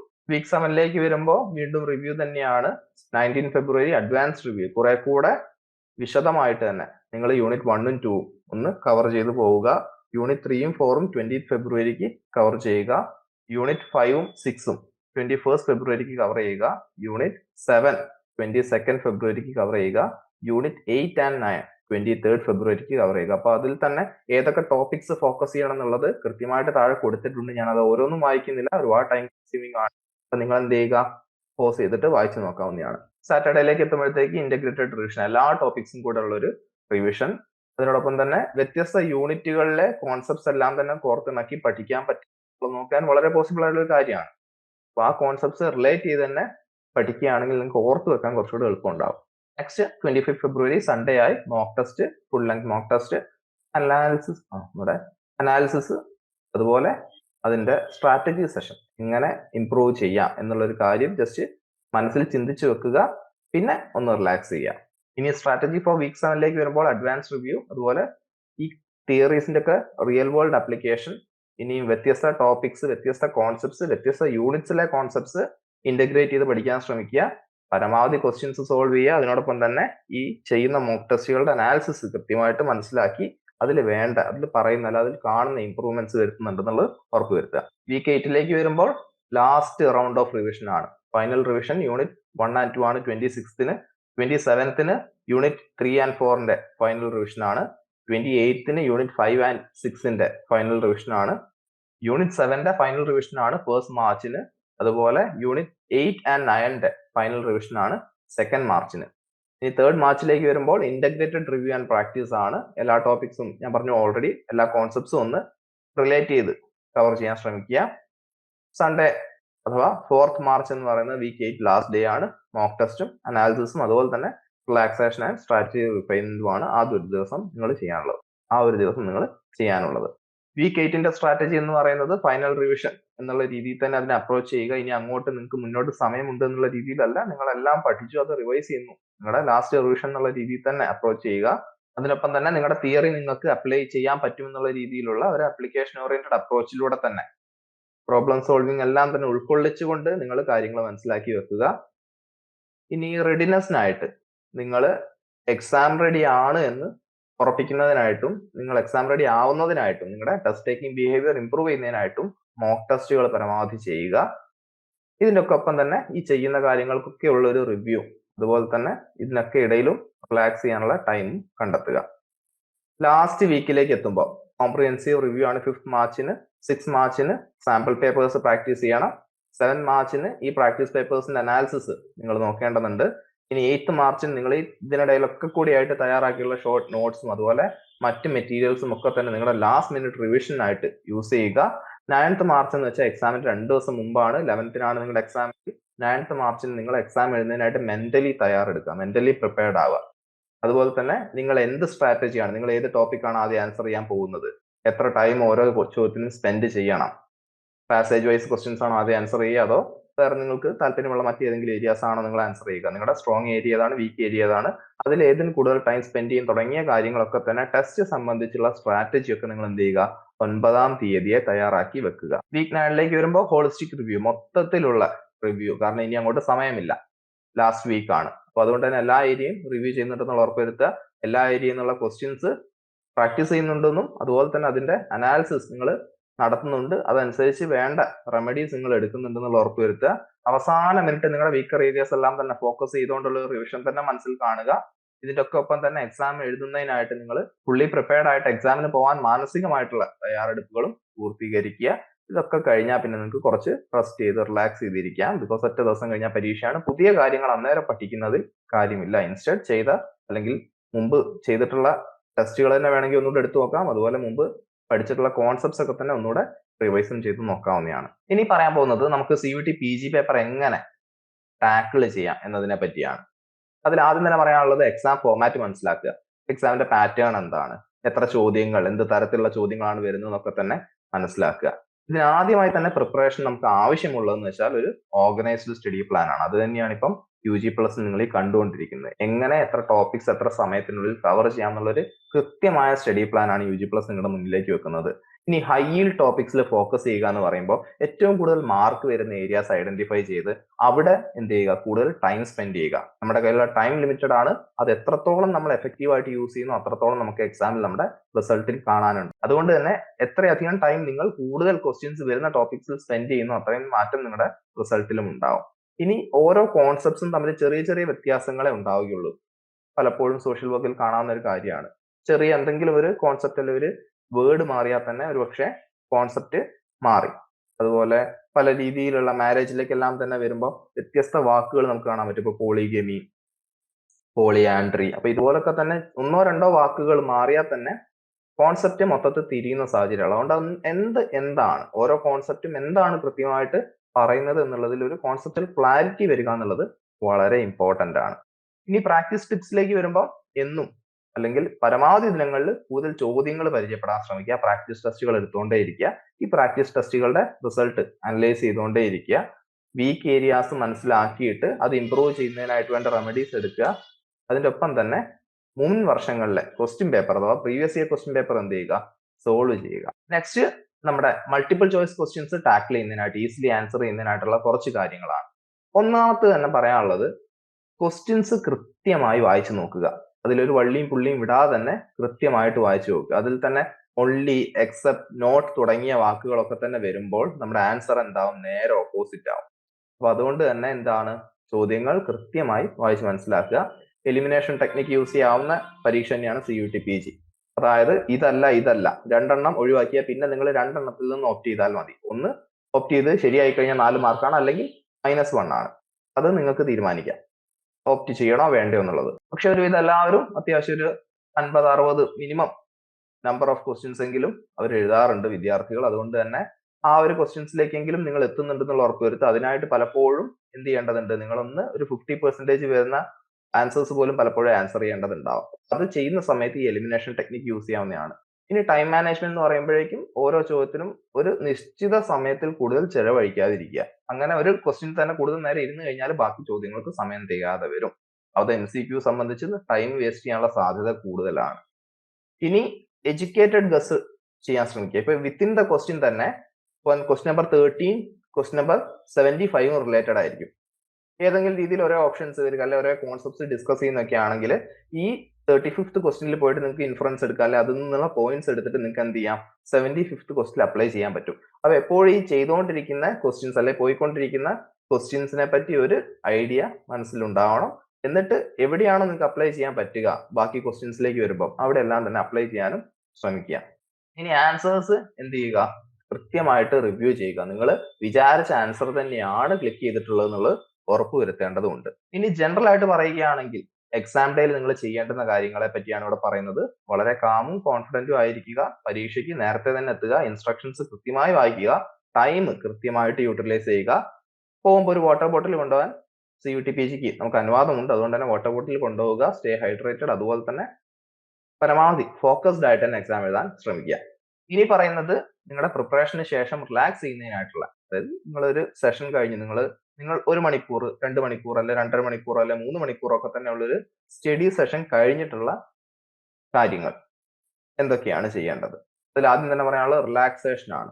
റിലാക്സേഷൻ ടെക്നിക്സ് എന്ന് പറയുമ്പോഴത്തേക്ക് ഡീപ് ബ്രെത്ത്സ് എടുക്കുക, മെഡിറ്റേഷൻ എടുക്കുക. ഇനിയിപ്പം പറ്റുകയാണെങ്കിൽ ഒരു പവർ നാപ്പ് ഒക്കെ തന്നെ നിങ്ങൾക്ക് എടുക്കാവുന്നതാണ്. 10 മിനിറ്റ്സ് 15 മിനിറ്റ്സ് ഒക്കെ തന്നെ നാപ്പ് എടുക്കാവുന്നതാണ്. ഇതൊക്കെ തന്നെ നിങ്ങളുടെ ആ ഒരു 50 മിനിറ്റ്സ് കഴിഞ്ഞുള്ള പ്രൊഡക്ടിവിറ്റിയെ ബൂസ്റ്റ് ചെയ്യും. ഒരു കൃത്യമായിട്ടുള്ള ഡയറ്റും അതുപോലെ തന്നെ റുട്ടീനും സെറ്റ് ചെയ്യുക. ഇത് രണ്ടും ചെയ്താൽ തന്നെ നിങ്ങളുടെ ബോഡി കുറെയൊക്കെ റിക്കവർ ആവും, നിങ്ങളുടെ മൈൻഡ് ഒന്നുകൂടെ റിഫ്രഷ് ആവും. ഇനി നമ്മൾ പറയാൻ പോകുന്നത് CUT PGക്ക് അകത്ത് തന്നെയുള്ള ചില ടോപ്പിക്സിൽ നമ്മൾ എങ്ങനെ നമ്മുടെ പ്രിപ്പറേഷൻ മുന്നോട്ട് കൊണ്ടുപോകണം. ഇപ്പൊ എല്ലാ ടോപ്പിക്സും ഒരുപോലെ പഠിച്ചിട്ട് കാര്യമില്ല. ചില ടോപ്പിക്സ് നല്ല സമയം എടുത്ത് പഠിക്കണം, ചില ടോപ്പിക്സ് നമുക്ക് റിയൽ ലൈഫ് എക്സാമ്പിൾസുമായിട്ട് റിലേറ്റ് ചെയ്ത് പഠിക്കണം, ചിലത് കേസ് സ്റ്റഡീസ് യൂസ് ചെയ്ത് പഠിക്കണം. അപ്പൊ ഇവിടെ സോഷ്യൽ കോൺസെപ്റ്റ്സിലേക്ക് വരുമ്പോൾ അപ്പൊ നമ്മുടെ യൂണിറ്റ് 1 ആണ് സോഷ്യൽ കോൺസെപ്റ്റ്സ്. അതിൽ നമ്മൾ ഏറ്റവും ഫോക്കസ് ചെയ്യേണ്ടത് ബേസിക്സിലാണ്. ഫണ്ടമെന്റൽ ഡെഫിനേഷൻസ് ഒക്കെ തന്നെ ഓർക്കുന്നുണ്ട്. അതുപോലെ ആരാണ് ഇന്ന ഡെഫിനേഷൻ കൊടുത്തത്, അല്ലെ ഫാമിലിയുടെ ഡെഫിനേഷൻ എന്താണെന്നെല്ലാം ചോദിച്ചു കഴിഞ്ഞാൽ നിങ്ങൾക്ക് പറയാൻ സാധിക്കണം. അതിനെ റിയൽ ലൈഫ് എക്സാമ്പിൾസുമായിട്ട് കണക്ട് ചെയ്ത് നിങ്ങൾക്ക് പഠിക്കാം. അതുപോലെ കൾച്ചറൽ വേരിയേഷൻസിനെ പറ്റി നിങ്ങൾ മനസ്സിലാക്കി വെക്കേണ്ടതുണ്ട്. നെക്സ്റ്റ് എക്കണോമിക് കോൺസെപ്റ്റ്സ് ആണ്. അതിലേക്ക് വരുമ്പോൾ ഇതിന്റെ ബേസിക് ആയിട്ടുള്ള അല്ലെങ്കിൽ ഏറ്റവും അടിസ്ഥാനമായിട്ടുള്ള എന്നാൽ ഏറ്റവും ഇമ്പോർട്ടന്റ് ആയിട്ടുള്ള പ്രിൻസിപ്പൾസ്, അതിന്റെ ഏറ്റവും അടിസ്ഥാനമായിട്ടുള്ള കാര്യങ്ങൾ എന്തൊക്കെയാണെന്നുള്ളതിൽ ഒരു ധാരണ വേണം. കേസ് സ്റ്റഡീസ് അറിഞ്ഞിരിക്കണം, നിർബന്ധമാണ്. റിയൽ ലൈഫ് സിനാരിയോസിലേക്ക് നിങ്ങൾ പഠിച്ച തിയറീസ് നിങ്ങൾക്ക് അപ്ലൈ ചെയ്യാൻ പറ്റണം. അങ്ങനെ അപ്ലൈ ചെയ്തിട്ടുള്ള സാഹചര്യങ്ങളെ പറ്റി നിങ്ങൾ അവെയർ ആയിരിക്കണം. ഇനി കറന്റ് അഫയേഴ്സ് എന്ന് പറയുമ്പോഴത്തേക്ക് കറന്റ് അഫയേഴ്സിന് എക്കണോമിക് കോൺസെപ്റ്റ്സിൽ അങ്ങനെ ഒരു വലിയ ബന്ധമുണ്ടോ എന്ന് ചോദിച്ചു കഴിഞ്ഞാൽ ബന്ധം കുറവാണ്. പക്ഷേ നിലവിൽ എന്തൊക്കെയാണ് ഈ പറഞ്ഞിരിക്കുന്ന കോർ പ്രിൻസിപ്പിൾസുമായി റിലേറ്റ് ചെയ്തുകൊണ്ട് കേസ് സ്റ്റഡീസ് അങ്ങനെ ഏതെങ്കിലും റീസെന്റ് ആയിട്ട് വന്നതുണ്ടോ എന്നുള്ള കാര്യങ്ങളൊക്കെ തന്നെ നിങ്ങൾക്ക് അറിഞ്ഞാൽ അല്ലെങ്കിൽ നിങ്ങൾ അറിഞ്ഞിരിക്കുകയാണെങ്കിൽ അത് എന്തായാലും എക്സാമിന് യൂസ്ഫുൾ ആയിരിക്കും. ഇനി യൂണിറ്റ് 3 പൊളിറ്റിക്കൽ കോൺസെപ്റ്റ്സിലേക്ക് വരുമ്പോൾ പൊളിറ്റിക്കൽ തിയറീസിനെ പറ്റി കൃത്യമായിട്ടുള്ള ധാരണ ഉണ്ടാവണം. വ്യത്യസ്ത പൊളിറ്റിക്കൽ തിയറീസിനെ പറ്റി അറിയണം, വ്യത്യസ്ത സിസ്റ്റംസിനെ പറ്റി അറിയണം. അതുപോലെ സോഷ്യൽ വർക്കിൽ ഈ സിസ്റ്റംസിനും അതുപോലെ തന്നെ തിയറീസിനും അതുപോലെ പൊളിറ്റിക്കൽ സ്ട്രക്ചേഴ്സിനും ഒക്കെ തന്നെയുള്ള ഇമ്പോർട്ടൻസ് മനസ്സിലാക്കേണ്ടതുണ്ട്. അതിനോടൊപ്പം തന്നെ നമ്മുടെ കോൺസ്റ്റിറ്റ്യൂഷനെ പറ്റിയുള്ള കൃത്യമായ ധാരണ വേണം. കോൺസ്റ്റിറ്റ്യൂഷനിൽ ഒരുപാട് ചോദ്യങ്ങൾ CVT PGയിൽ വരാറുണ്ട്. സൈക്കോളജിക്കൽ കോൺസെപ്റ്റ്സിലേക്ക് വരുമ്പോൾ സൈക്കോളജിക്കൽ തിയറീസിനെ പറ്റി ഒരു അണ്ടർസ്റ്റാൻഡിങ് വേണം. അതിന്റെ സോഷ്യൽ വർക്കിലേക്ക് വരുമ്പോൾ ആപ്ലിക്കേഷനെ പറ്റിയുള്ള അണ്ടർസ്റ്റാൻഡിങ് വേണം. ഇതിലെ വ്യത്യസ്ത കേസ് സ്റ്റഡീസും അറിഞ്ഞിരിക്കണം. എൻവയോൺമെന്റൽ കോൺസെപ്റ്റ്സിൽ എൻവയോൺമെന്റൽ അവയർനെസ് വേണം. സസ്റ്റൈനബിൾ എൻവയോൺമെന്റൽ കോൺസെപ്റ്റ്സിൽ എൻവയോൺമെന്റിൽ നടക്കുന്ന വ്യത്യസ്ത തരം പൊല്യൂഷനെ പറ്റിയും അതുപോലെ ഹെൽത്ത് സൊസൈറ്റിയും റിലേറ്റ് ചെയ്തുകൊണ്ടുള്ള ബാക്കി കോൺസെപ്റ്റ്സിനെ പറ്റിയും ഈ പൊല്യൂഷൻ മൂലം ഈ പറഞ്ഞിരിക്കുന്ന 2 ഏരിയാസിൽ വരുന്ന മാറ്റങ്ങളെ പറ്റിയും കോട്ടങ്ങളെ പറ്റിയും ഒക്കെ തന്നെ ഒരു ധാരണ വേണം. Sustainable use of natural resources എന്നുള്ളത് എൻവയോൺമെന്റൽ കോൺസെപ്റ്റ്സിലെ വലിയ ഒരു പാർട്ടാണ്, അല്ലെ അതിൽ വളരെ ഇമ്പോർട്ടന്റ് ആയിട്ടുള്ള ഒരു ടോപ്പിക് ആണ്. അതും കവർ ചെയ്ത് പോവുക. അതൊന്നും ഒരുപാട് ചോദ്യങ്ങൾ വരില്ല എന്നുണ്ടെങ്കിൽ പോലും അത്യാവശ്യം സോഷ്യൽ വർക്ക് സംബന്ധിച്ച് സോഷ്യൽ വർക്ക് പഠിച്ച് മുന്നോട്ട് പോകുന്ന ഒരാളെ സംബന്ധിച്ച് നിങ്ങൾ എന്ത് ചെയ്യുക, ആ ഒരു ഏരിയ കവർ ചെയ്യുക. ക്വസ്റ്റ്യൻസ് എന്തായാലും ഉണ്ടാവും. വലിയ നമ്പർ പെർസെന്റേജ് ആണ് ഞാൻ പറഞ്ഞത്, ഉണ്ടാവാൻ സാധ്യത കുറവാണ്. അങ്ങനെ കണ്ടുവന്നിട്ടില്ല. പക്ഷേ പ്രിപ്പയർ ചെയ്യുമ്പോൾ സബ്ജക്ട് പ്രിപ്പയർ ചെയ്യുമ്പോൾ എക്സാമിന് പ്രിപ്പയർ ചെയ്യുമ്പോൾ നമുക്ക് അങ്ങനെ ഇവിടുന്ന് എന്തായാലും ഈ വർഷം ചോദിക്കില്ല എന്ന് പറയാൻ പറ്റില്ല. അതുകൊണ്ട് തന്നെ ഈ ഒരു ഏരിയയും കവർ ചെയ്യുക. യൂണിറ്റ് 6 ലീഗൽ കോൺസെപ്റ്റ്സിലേക്ക് വരുമ്പോൾ ലോ ആൻഡ് കോൺസ്റ്റിറ്റ്യൂഷനെ പറ്റി നല്ല ധാരണ വേണം. എന്തൊക്കെയാണ് ബേസിക് ലീഗൽ പ്രൊസീജിയേഴ്സ് എന്നുള്ളതിനെ പറ്റിയും ഈ ലിറ്റിഗേഷൻ പ്രോസസ്സിനെ പറ്റിയൊക്കെ തന്നെ ഒരു ഐഡിയ വേണം. ഇനി അതിൻ്റെ ഒക്കെ കൂടെ പറഞ്ഞ സോഷ്യൽ വർക്ക് വരുമ്പോൾ അതിന്റെ ഒരു പെർസ്പെക്റ്റീവ് എന്താണ്, ലീഗൽ കോൺസെപ്റ്റ്സും സോഷ്യൽ വർക്കും എങ്ങനെ ഒരുമിച്ച് പോകുന്നു എന്നുള്ള ഒരു കാര്യത്തിലും കൃത്യമായിട്ടുള്ള ഒരു ധാരണ വേണം. യൂണിറ്റ് 7ലേക്ക് വരുമ്പോൾ social reform, social movement, social work ആണ്. അതിലെ പ്രധാനപ്പെട്ട ചരിത്രപരമായിട്ടുള്ള മൂവ്മെന്റ്സിനെ പറ്റിയുള്ള ഐഡിയ നിങ്ങൾക്ക് വേണം. വ്യത്യസ്ത റിഫോംസിനെ പറ്റി ഏത് വർഷം വന്നു, ആര് കൊണ്ടുവന്നു തുടങ്ങിയ കാര്യങ്ങളിലൊക്കെ വ്യക്തമായ ധാരണ ആവശ്യമാണ്. അതിലെ തന്നെ പ്രധാനപ്പെട്ട ഫിഗേഴ്സ്, ഇപ്പൊ രാജാ റാമോഹൻ റോയ് ആയിക്കോട്ടെ, അംബേദ്കർ ആയിക്കോട്ടെ, ഗാന്ധിജി ആയിക്കോട്ടെ, ഇതുപോലത്തെ ഫിഗേഴ്സിനെ പറ്റിയൊക്കെ തന്നെയുള്ള കൃത്യമായ ഒരു അണ്ടർസ്റ്റാൻഡിങ് ആവശ്യമാണ്. ഇനി ആ ഒരു മൂവ്മെന്റ്സിനൊക്കെ ഇന്നത്തെ കാലത്തുള്ള റെലവൻസും നിങ്ങൾ നോട്ട് ചെയ്യണം. Unit 8 social change and social ട്രാൻസ്ഫോർമേഷനിലേക്ക് വരുമ്പോൾ സോഷ്യൽ ചേഞ്ചിനെ സംബന്ധിച്ച് ഒരുപാട് വ്യത്യസ്ത തിയറികളുണ്ട്. ആ തിയറികളൊക്കെ തന്നെ അറിഞ്ഞിരിക്കുക. അതിന്റെ നിലവിലെ സാഹചര്യവുമായിട്ട് നോക്കുമ്പോഴുള്ള എക്സാമ്പിൾസ്, ഉദാഹരണങ്ങളും പഠിച്ചിരിക്കുക. യൂണിറ്റ് 9 സസ്റ്റൈനബിൾ ടെക്നോളജീസിലേക്ക് വരുമ്പോൾ നമുക്ക് സസ്റ്റൈനബിൾ ടെക്നോളജിയെ പറ്റിയുള്ള ഒരു ബേസിക് അണ്ടർസ്റ്റാൻഡിങ് ഉണ്ടാക്കുക. എന്താണ് സോളാർ എനർജി, എന്താണ് വിൻഡ് എനർജി, എന്താണ് ജിയോ തെർമൽ എനർജി തുടങ്ങിയ കാര്യങ്ങളൊക്കെ തന്നെ മനസ്സിലാക്കുക. ഇതൊക്കെ തന്നെ ഇതിന്റെ പ്രാക്ടിക്കൽ അപ്ലിക്കേഷൻ എന്നുള്ള രീതിയിലും ഒരു ഐഡിയ ഉണ്ടാക്കിയാൽ നന്നായിരിക്കും. ഇനി എല്ലാ ടോപ്പിക്സിനുമായിട്ട് യൂസ്ഫുൾ ആവുന്ന കുറച്ച് കാര്യങ്ങൾ നമ്മൾ മുമ്പേ ഡിസ്കസ് ചെയ്തതാണ്. അതുകൊണ്ട് ഞാൻ വായിച്ചു പോകുന്നേ ഉള്ളൂ. റെഗുലർ റിവിഷൻ ഹെൽപ്പ് ചെയ്യും. ഡിസ്കഷൻസ് നിങ്ങളുടെ ഫ്രണ്ട്സുമായിട്ടുള്ള ഗ്രൂപ്പ് ഡിസ്കഷൻസ് ഒക്കെ തന്നെ ഇത് ബെറ്റർ ആക്കാൻ, അതുപോലെ നിങ്ങളുടെ മെന്റേഴ്സുമായിട്ടൊക്കെ തന്നെയുള്ള ഗ്രൂപ്പ് ഡിസ്കഷൻ ഇത് ബെറ്റർ ആക്കുന്നതിനായിട്ട് ഈ പറഞ്ഞിരിക്കുന്ന കോൺസെപ്റ്റ്സിലൊക്കെ ഒരു ബെറ്റർ അണ്ടർസ്റ്റാൻഡിങ് കൊണ്ടുവരുന്നതിനായിട്ട് ഹെൽപ്പ് ചെയ്യും. ഇനി പരമാവധി ക്വസ്റ്റ്യൻസ് സോൾവ് ചെയ്യുക. അതുപോലെ തന്നെ എല്ലാ ഇവന്റ്സുമായിട്ട് അപ്ഡേറ്റഡ് ആയിട്ട് ഇരിക്കുക എന്നുള്ളതും നിങ്ങൾക്ക് ഈ പറഞ്ഞ എല്ലാ ടോപ്പിക്സിലും ഒരുപോലെ അപ്ലിക്കബിൾ ആയിട്ടുള്ള ഒരു കാര്യമാണ്, അല്ലെ അപ്ലൈ ചെയ്യാൻ പറ്റുന്ന ഒരു കാര്യമാണ്. നെക്സ്റ്റ് നമ്മൾ പറയാൻ പോകുന്നത് key components of the plan ആണ്. അപ്പൊ അതിന്റെ ഭാഗമായിട്ട് സിലബസ് അനാലിസിസിൽ കൃത്യമായിട്ടുള്ള സിലബസ് മനസ്സിലാക്കേണ്ടതുണ്ട്. പുതിയ സിലബസ് ഏതാണ്, അപ്ഡേറ്റഡ് സിലബസ് ഏതാണ്, അതനുസരിച്ചാണ് പ്രിപ്പറേഷൻ മുന്നോട്ട് കൊണ്ടുപോകേണ്ടത്. സിലബസിൽ തന്നെ ഈ ഏരിയാസ് ഏതാണ്, ഏറ്റവും കൂടുതൽ ചോദ്യങ്ങൾ വരുന്ന ഏത് ഏരിയയിൽ നിന്നാണ് എന്നുള്ളത് മനസ്സിലാക്കി വേണം നമ്മുടെ സ്റ്റഡി പ്ലാൻ നമ്മൾ തയ്യാറാക്കാൻ. അതനുസരിച്ച് തന്നെയാണ് നമ്മൾ സ്റ്റഡി പ്ലാൻ തയ്യാറാക്കിയിട്ടുള്ളത്. നെക്സ്റ്റ് പറയാനുള്ളത് പ്ലാനിനെ സംബന്ധിച്ച് പ്രീവിയസ് ഇയർ പേപ്പേഴ്സ് കൃത്യമായിട്ട് ചെയ്യുക. ചോദ്യങ്ങൾ എന്തൊക്കെയാണെന്നുള്ളത് മനസ്സിലാക്കിയ ശേഷം നിങ്ങൾ ക്വസ്റ്റ്യൻ സോൾവ് ചെയ്താൽ മതിയാവും. ഇനി വ്യത്യസ്ത വർഷങ്ങളിലെ ക്വസ്റ്റ്യൻ പേപ്പർ ചെയ്യുമ്പോൾ തന്നെ റിക്കറിംഗ് ആയിട്ടുള്ള തീംസ് ഉണ്ടാവും. അതായത് ഏറ്റവും കൂടുതൽ ചോദ്യങ്ങൾ വരുന്ന ഏരിയ എന്ന് നമ്മളിവിടെ പറയുമ്പോൾ അത് മുൻ വർഷങ്ങളിൽ ഏറ്റവും കൂടുതൽ ചോദ്യങ്ങൾ ചോദിച്ചിട്ടുള്ള ഏരിയ ആയതുകൊണ്ടാണ്. അപ്പൊ അങ്ങനത്തെ ഏരിയാസ് ഐഡന്റിഫൈ ചെയ്യുക. ആ ഒരു ഏരിയാസ് ഒക്കെ തന്നെ വെച്ചുകൊണ്ടുള്ള ചോദ്യങ്ങൾ പരമാവധി പ്രാക്ടീസ് ചെയ്യുന്നതിനോടൊപ്പം തന്നെ ടൈം മാനേജ്മെന്റും എന്ത് ചെയ്യുക, എക്സാം കണ്ടീഷൻസ് ഒക്കെ മുന്നിൽ കണ്ടുകൊണ്ട് തന്നെയുള്ള ഒരു ടൈം മാനേജ്മെന്റ് നിങ്ങൾ സെറ്റ് ചെയ്യേണ്ടതുണ്ട്. ആ ഒരു എക്സാം എൻവയോൺമെന്റിൽ തന്നെ നിങ്ങൾ പ്രിപ്പയർഡ് ആവേണ്ടതുണ്ട്. നെക്സ്റ്റ് വീഡിയോ ലെക്ചേഴ്സിലേക്ക് വരുമ്പോൾ നമ്മുടെ റീഡിംഗ് മെറ്റീരിയൽ സപ്ലിമെന്റ് ചെയ്യുന്നതിനായിട്ടും അതുപോലെ കോംപ്ലക്സ് ടോപ്പിക്സ് ഒക്കെ കുറച്ചുകൂടെ സിമ്പിൾ എക്സ്പ്ലെയിൻ ചെയ്യുന്നതിനായിട്ടും കുറച്ചുകൂടെ കണ്ട് മനസ്സിലാക്കി പഠിക്കുന്നതിനായിട്ടും ഒക്കെ തന്നെ വളരെ യൂസ്ഫുൾ ആണ്. ഇപ്പം MSW എടുക്കുകയാണെങ്കിൽ UG+ MSWന്റെ എല്ലാ സെഷൻസും അപ്ലോഡഡ് ആണ്. ഇനി നിങ്ങളുടെ കൺവീനിയൻസ് അനുസരിച്ച് നിങ്ങൾക്ക് ഇപ്പൊ ഫ്രീ ആണെങ്കിൽ ലെസൺസ് കാണാനും ഇപ്പൊ വീക്ക് ആയിട്ടുള്ള ടോപ്പിക്സിൽ കൂടുതൽ ടൈം സ്പെൻഡ് ചെയ്യാനും ഒക്കെ തന്നെ ഈ വീഡിയോ ലെക്ചേഴ്സ് ഹെൽപ്പ് ചെയ്യും. ഇനി റീഡിംഗ് നോട്ട്സിലേക്ക് വരുമ്പോൾ നിങ്ങൾക്ക് ഈ വീഡിയോസിലൂടെ കാണുന്ന കാര്യങ്ങളെ പറ്റി തന്നെയുള്ള ഒരു ഫെർദർ അണ്ടർസ്റ്റാൻഡിങ് വേണമെന്നുണ്ടെങ്കിൽ ക്ലാസ്സുകൾക്ക് പുറമേ ഉള്ള കുറെ കൂടെ കാര്യങ്ങൾ നിങ്ങൾക്ക് മനസ്സിലാക്കണം. നിങ്ങൾക്ക് ഇൻട്രസ്റ്റ് ഉള്ള ഏരിയാസ് ഐഡന്റിഫൈ ചെയ്യണം. കുറച്ചുകൂടെ കോൺസെപ്റ്റ്സിനെ പറ്റിയുള്ള ഒരു ബുക്കിൽ തന്നെയുള്ള കുറെ കൂടെ കാര്യങ്ങൾ മനസ്സിലാക്കണമെന്നുണ്ടെങ്കിൽ റാദർ ദാൻ ഒരു എക്സാം പെർസ്പെക്റ്റീവിൽ അല്ലാതെ തന്നെ നിങ്ങൾക്ക് കുറച്ചുകൂടെ കോൺസെപ്ച്വലി മുന്നോട്ട് പോകണമെന്നുണ്ടെങ്കിൽ ഇനി within the exam perspective definition ഒക്കെ തന്നെ വ്യത്യസ്ത ഡെഫിനീഷൻസും കാര്യങ്ങളൊക്കെ അറിയണമെന്നുണ്ടെങ്കിൽ നിങ്ങൾക്ക് എന്ത് ചെയ്യാൻ പറ്റും, നോട്ട്സ് റീഡ് ചെയ്യുന്നത് അല്ലെ നോട്ട്സ് വായിക്കുന്നതും വളരെ ഹെൽപ്ഫുൾ ആണ്. അങ്ങനെയുള്ള ഈ നോട്ട്സിലൂടെ നിങ്ങൾ വീണ്ടും പോകുമ്പോൾ അല്ലെ നിങ്ങൾ വീണ്ടും വായിക്കുമ്പോൾ നിങ്ങൾക്ക് ഈ അറിയാവുന്ന വീഡിയോസിലൂടെ കണ്ടിട്ടുള്ള കോൺസെപ്റ്റ്സും അതുപോലെ നിങ്ങൾ വായിച്ച് മനസ്സിലാക്കിയുള്ള കാര്യങ്ങളും ഒന്നുകൂടെ ഹൃദയസ്ഥാവുകയും അത് നിങ്ങളെ നിങ്ങളുടെ എക്സാമിന് എന്തായാലും ഹെൽപ്പ് ചെയ്യുകയും ചെയ്യുന്നതായിരിക്കും. നെക്സ്റ്റ് ടോപ്പിക് വൈസ് ടെസ്റ്റ് ആണ്. ഓരോ ടോപ്പിക്കും നിങ്ങൾക്ക് കറക്റ്റ് ആയിട്ട് മനസ്സിലാക്കുന്നതിനായിട്ടും നിങ്ങളുടെ ഏരിയാസ് ഐഡന്റിഫൈ ചെയ്യുക എന്ന് പറയും നമ്മൾ. അതായത് വീക്ക് ആയിട്ടുള്ള ഏരിയാസ് ഐഡന്റിഫൈ ചെയ്താൽ അവിടെ കുറച്ചുകൂടെ സമയം ചിലപ്പോൾ സ്പെൻഡ് ചെയ്യേണ്ടി വരും. വീക്ക് ആയിട്ടുള്ള ഏരിയയിൽ ടൈം സ്പെൻഡ് ചെയ്യുന്ന എപ്പോഴാണ്, അവിടെ നല്ല വെയിറ്റേജ് വരുമ്പോഴാണ്. നിങ്ങൾക്ക് ഒരുപാട് മാർക്ക് ആ ഒരു വീക്ക് ആയിട്ടുള്ള ഏരിയ വരുന്നുണ്ടെങ്കിൽ നിങ്ങൾ അവിടെ ഫോക്കസ് ചെയ്യുക. ഇനി നിങ്ങളുടെ സ്ട്രോങ് ആയിട്ടുള്ള ഏരിയയിൽ നിങ്ങളുടെ സ്ട്രെങ്ത് ഏതാണോ ആ ഒരു ഏരിയയിലാണ് കൂടുതൽ ചോദ്യങ്ങൾ വരുന്നതെങ്കിൽ ഒരു കോമ്പറ്റേറ്റീവ് എക്സാം എന്നുള്ള രീതിയിൽ CUT PGക്ക് നിങ്ങൾ നിങ്ങളുടെ സ്ട്രെങ്ത് തന്നെ ഫോക്കസ് ചെയ്യുന്നതായിരിക്കും ആ ഒരു സാഹചര്യത്തിൽ നല്ലത്. അപ്പൊ എവിടുന്നാണ് കൂടുതൽ ചോദ്യങ്ങൾ വരിക എന്നുള്ളത് ഐഡന്റിഫൈ ചെയ്യുക. അതനുസരിച്ച് ആ ഒരു ഏരിയയിലുള്ള ടോപ്പിക് ടെസ്റ്റുകളൊക്കെ പരമാവധി എടുക്കുക. എത്രത്തോളം ക്വസ്റ്റ്യൻസ് ചെയ്യാൻ പറ്റും അത്രത്തോളം ക്വസ്റ്റ്യൻസ് ചെയ്യുക. ഇനി അത് കഴിഞ്ഞ് മോക്ക് ടെസ്റ്റിനെ പറ്റി ഇത് തന്നെയാണ് പറയുന്നത്. എക്സാം എഴുതുന്ന അതേ രീതിയിൽ തയ്യാറാക്കിയിട്ടുള്ള മോക്ക് ടെസ്റ്റുകൾ എടുക്കുക. Same number of questions, same marking scheme, അതുപോലെ തന്നെ സെയിം ലെവൽ ഓഫ് ടഫ്നെസ് അല്ലെ സെയിം ലെവൽ ഓഫ് ഡിഫിക്കൽട്ടി, അങ്ങനെ രീതിയിലുള്ള ടെസ്റ്റുകൾ തന്നെ പരമാവധി എടുക്കാൻ ശ്രമിക്കുക. നിങ്ങൾക്ക് എക്സാം എടുക്കുന്ന അതേ ഒരു എക്സ്പീരിയൻസ് തന്നെയാണ് മോക്ക് ടെസ്റ്റ് ഒന്നും കിട്ടേണ്ടത്. CUT PGക്ക് നിങ്ങൾ കമ്പ്യൂട്ടറിന് മുന്നിൽ എഴുതുന്ന അതേ ഒരു പ്രഷർ തന്നെയാണ് നിങ്ങൾ എന്ത് ചെയ്യേണ്ടത്, ഈ എക്സാം സിമുലേഷനിൽ ഫീൽ ചെയ്യേണ്ടത്. ആ പ്രഷറിനെ നിങ്ങൾ എവിടുന്ന് ഹാൻഡിൽ ചെയ്ത് പഠിച്ചാലേ നിങ്ങൾക്ക് സെന്ററിൽ പോകുമ്പോഴും അത് എളുപ്പത്തിൽ ചെയ്യാൻ പറ്റുകയുള്ളൂ. നിങ്ങളുടെ സ്ട്രാറ്റജി മാറ്റുന്നതിനായിട്ട് നിങ്ങൾ വിചാരിച്ചു വെച്ച സ്ട്രാറ്റജി വർക്ക് ആവുന്നുണ്ടോ ഇല്ലയോ എന്നുള്ളത് തിരിച്ചറിയുന്നതിനായിട്ട് എന്ത് ചെയ്യാൻ പറ്റും, ഈ മോക്ക് ടെസ്റ്റുകൾ യൂസ് ചെയ്യാൻ പറ്റും. ഇനി റിവിഷൻ എന്നുള്ളത് എന്നത്തെയും പോലെ ഞാൻ ഇനി അധികം എക്സ്പ്ലെയിൻ ചെയ്യുന്നില്ല, നിങ്ങൾക്കും അറിയാം. ഓൾറെഡി നമ്മളിവിടെ മൾട്ടിപ്പിൾ ടൈംസ് പറഞ്ഞു കഴിഞ്ഞു. കൃത്യമായിട്ടുള്ള റിവിഷൻ ആണ് നിങ്ങൾ ഈ പഠിച്ചതിനൊക്കെ തന്നെ എൻഡിലേക്ക് ഒരു റിസൾട്ട് ഉണ്ടാക്കുക. നിങ്ങൾ പഠിക്കുന്നു മറക്കുന്നു എന്നുള്ളൊരു പ്രൊസീജിയറിലൂടെ പോകാതെ പഠിക്കുന്നു, റിവൈസ് ചെയ്യുന്നു, നെക്സ്റ്റ് ഒരു വീക്ക് പഠിക്കുന്നു, അത് റിവൈസ് ചെയ്യുന്നു, അങ്ങനെ മുന്നോട്ട് വന്നിട്ട് വീണ്ടും അഡ്വാൻസ് റിവ്യൂ അതുപോലെ ഒരു കോംപ്രിഹെൻസീവ് ആയിട്ടുള്ള റിവിഷൻ ഒക്കെ കഴിയുമ്പോഴേക്കാണ് നിങ്ങൾ എക്സാമിന് റെഡി ആയിട്ട് വരിക.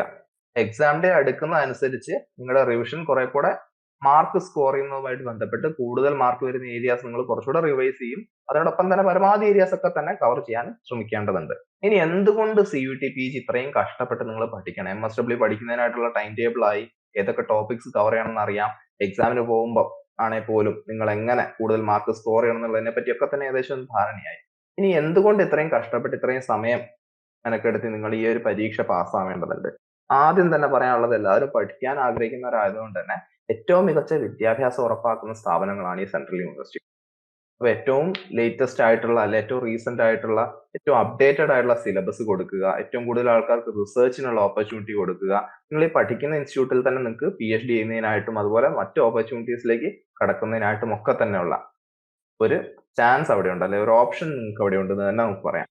ഇനി നിങ്ങൾക്ക് കിട്ടുന്ന സൗകര്യങ്ങൾ, അതിപ്പോ ലൈബ്രറി ആയിക്കോട്ടെ, ക്ലാസ്സുകളായിക്കോട്ടെ, മറ്റ് പാഠ്യ ഇതര സൗകര്യങ്ങളായിക്കോട്ടെ, ഗ്രൗണ്ട്, അതുപോലെ നമ്മുടെ ഓഡിറ്റോറിയം, വ്യത്യസ്ത തരം ലാബുകൾ, ഇതൊക്കെ തന്നെ സെൻട്രൽ യൂണിവേഴ്സിറ്റികളുടെ ഒരു പ്രത്യേകതയാണ്. ഇനി പറയാനുള്ളത് ഇന്നത്തെ കാലത്ത് ഏറ്റവും യൂസ്ഫുൾ ആയിട്ടുള്ള ഒരു കാര്യമാണ് നെറ്റ്വർക്കിംഗ് എന്നുള്ളത്. അപ്പൊ ഈ നെറ്റ്വർക്കിംഗ് എന്ന് പറയുന്നത് രാജ്യത്തെ എല്ലാ സംസ്ഥാനങ്ങളിൽ നിന്നുമുള്ള വ്യത്യസ്ത ഇടങ്ങളിൽ നിന്ന്, വ്യത്യസ്ത ബാക്ക്ഗ്രൗണ്ടുകളിൽ നിന്ന് വരുന്ന വിദ്യാർത്ഥികൾ നിങ്ങളോടൊപ്പം തന്നെ ഇവിടെ കോഴ്സ് ചെയ്യുകയും നിങ്ങളുടെ സീനിയേഴ്സ് ആയിട്ടും ജൂനിയേഴ്സ് ആയിട്ടും ഒക്കെ തന്നെ പഠിക്കുന്നുണ്ടാവും. അപ്പൊ ഇന്ത്യയിൽ എല്ലായിടത്തും നിങ്ങൾക്ക് പോകാൻ സാധിക്കുക, അവിടെ എല്ലാം തന്നെ ഫ്രണ്ട്സ് ഉണ്ടാവുക, സീനിയേഴ്സ് ഉണ്ടാവുക, ജൂനിയേഴ്സ് ഉണ്ടാവുക, എവിടെ ചെന്നാലും അവിടുത്തെ ഓപ്പർച്യൂണിറ്റീസിനെ പറ്റി അറിയുന്നതിനായിട്ടും, നിങ്ങളിപ്പോ ട്രാവൽ ചെയ്യുകയാണെങ്കിൽ പോലും നിങ്ങൾക്ക് അവിടെ ഒരു കമ്പാനിയൻ ആയിട്ടും ഒക്കെ തന്നെ ഇവരുണ്ടാവുക എന്നുള്ളത് നിങ്ങളുടെ ലൈഫിലും, അതുപോലെ തന്നെ നിങ്ങൾ അക്കാഡമിയിലേക്ക് പോകാൻ നോക്കുകയാണെങ്കിലും ഇനിയിപ്പം എംപ്ലോയ്മെന്റിലേക്ക് പോകാൻ നോക്കുകയാണെങ്കിലും ഒക്കെ തന്നെ വളരെ യൂസ്ഫുൾ ആവുന്ന ഒരു കാര്യമാണ്. അങ്ങനെയുള്ള ഒരു നെറ്റ്വർക്കിംഗ് ഓപ്പർച്യൂണിറ്റി നിങ്ങൾക്ക് ഈ പ്രീമിയർ ഇൻസ്റ്റിറ്റ്യൂട്ടുകളിൽ മാത്രമേ ലഭിക്കുകയുള്ളൂ. പിന്നെ പറയാനുള്ള കരിയറിലെ ഗ്രോത്ത് ആണ്. ഈ ഇൻസ്റ്റിറ്റ്യൂട്ടുകളിൽ നിന്ന് പഠിച്ചിറങ്ങുന്നവർക്ക് ജോലി കിട്ടാനുള്ള സാധ്യത കൂടുതൽ തന്നെയാണ്. ഇതിനൊപ്പം തന്നെ വ്യക്തിപരമായിട്ടും ഇത്രയും വ്യത്യസ്ത കൾച്ചേഴ്സ് അറിയാൻ സാധിക്കുക, ഒരുപാട് വ്യത്യസ്ത ഇടങ്ങളിൽ പോകാൻ സാധിക്കുക, വ്യത്യസ്ത കോൺഫറൻസുകൾക്കായിട്ട് അല്ലെങ്കിൽ വ്യത്യസ്ത സ്പോർട്ട് ഇവന്റ്സുകൾക്കായിട്ട്, അല്ലെങ്കിൽ അതുപോലെയുള്ള ഒരുപാട് ഓപ്പർച്യൂണിറ്റീസ്, നമുക്ക് പേഴ്സണൽ ഡെവലപ്മെന്റിനായിട്ട് യൂസ് ചെയ്യാവുന്ന ഒരുപാട് ഓപ്പർച്യൂണിറ്റീസ് സെൻട്രൽ യൂണിവേഴ്സിറ്റികളിൽ കാണാൻ സാധിക്കും. കൃത്യമായിട്ട് എല്ലാ ആക്ടിവിറ്റീസും മാനേജ് ചെയ്യുക, ഹോസ്റ്റൽ ലൈഫ്, ഇതൊക്കെ തന്നെ ഒരു വ്യക്തിയെ സംബന്ധിച്ച് ഇംപ്രൂവ് ചെയ്യുന്ന, അല്ലെ ആ ഒരു വ്യക്തിയെ മെച്ചപ്പെടുത്തുന്ന കുറെ സാഹചര്യങ്ങളാണ്. ആ സാഹചര്യങ്ങളൊക്കെ തന്നെ ഈ സെൻട്രൽ യൂണിവേഴ്സിറ്റികൾ നമുക്ക് നൽകുന്നുണ്ട്. ഇനി ഇതൊക്കെ കഴിഞ്ഞ് നമ്മൾ സൊസൈറ്റിയിലേക്ക് ഇറങ്ങുമ്പോൾ, എസ്പെഷ്യലി MSW കോഴ്സ് ഒക്കെ കഴിയുന്നവർ സൊസൈറ്റിയിലേക്ക് തന്നെ അത് തിരിച്ചു നൽകാനാണ് ആഗ്രഹിക്കുന്നത്. MSWന് ഇപ്പം ജോലി നോക്കി പോവുകയാണെങ്കിലും നെറ്റ്വർക്കിംഗ് പോലുള്ള കാര്യങ്ങൾ വളരെ യൂസ്ഫുൾ ആണ്. നിങ്ങളുടെ പേഴ്സണൽ ഡെവലപ്മെന്റിന് സെൻട്രൽ യൂണിവേഴ്സിറ്റീസ് ഇത്രയും കോൺട്രിബ്യൂട്ട് ചെയ്യുന്നുണ്ട്. ഇതെല്ലാം നിങ്ങൾക്ക് നിങ്ങളുടെ സൊസൈറ്റിയിലേക്ക് നൽകാൻ സാധിക്കുകയും ചെയ്യും. നിങ്ങൾക്ക് ലഭിച്ചിരിക്കുന്ന വിദ്യാഭ്യാസത്തിലൂടെ ആയിരിക്കാം, അല്ലെ നിങ്ങൾക്ക് ലഭിച്ചിട്ടുള്ള അനുഭവങ്ങളിലൂടെ ആയിരിക്കാം, അല്ലെ നിങ്ങൾക്ക് മറ്റ് ആരെങ്കിലും ഒക്കെ തന്നെ ഇൻസ്പയർ ചെയ്യാൻ സാധിക്കുന്നുണ്ടെങ്കിൽ, അത് ഒരാളാണെങ്കിൽ പോലും അത് സെൻട്രൽ യൂണിവേഴ്സിറ്റികളിൽ നിന്ന് പഠിച്ചിറങ്ങുമ്പോൾ നിങ്ങൾക്ക് ലഭിക്കുന്ന ഒന്നാണ്. ആസ് ഇൻ നിങ്ങളെ പോലെ ആവാൻ ശ്രമിക്കുക, അല്ലെ നിങ്ങൾ പഠിച്ചെടുത്ത് പഠിക്കാൻ നോക്കുക, നിങ്ങൾ പഠിച്ച കോഴ്സിലേക്ക് വരിക. ഇനി അതല്ലാതെ നിങ്ങൾക്കുള്ള ഒരു സ്കില്ലാണെങ്കിൽ പോലും മറ്റൊരാൾ അത് ആഗ്രഹിക്കുന്നുണ്ടെങ്കിൽ, അല്ലെ അതുപോലെ ആവണമെന്ന് ആഗ്രഹിക്കുന്നുണ്ടെങ്കിൽ, നിങ്ങൾക്ക് ആ ഒരു തോട്ട് എന്തായാലും ബാക്കി കുട്ടികളിൽ പ്രൊവോക്ക് ചെയ്യാൻ പറ്റുകയും ചെയ്യും. അതുപോലെ ആ വിദ്യാർത്ഥികൾ നിങ്ങൾ പഠിക്കുന്ന ഇടങ്ങളിൽ എത്തിച്ചേരുകയും ചെയ്യും. സോ അത് ചെറിയൊരു കോൺട്രിബ്യൂഷൻ അല്ല സൊസൈറ്റിയെ സംബന്ധിച്ച്, എല്ലാം തന്നെ ഉന്നത വിദ്യാഭ്യാസ സ്ഥാപനങ്ങൾ തന്നെയാണ് ഇതിനെ പറയുന്നത് തന്നെ.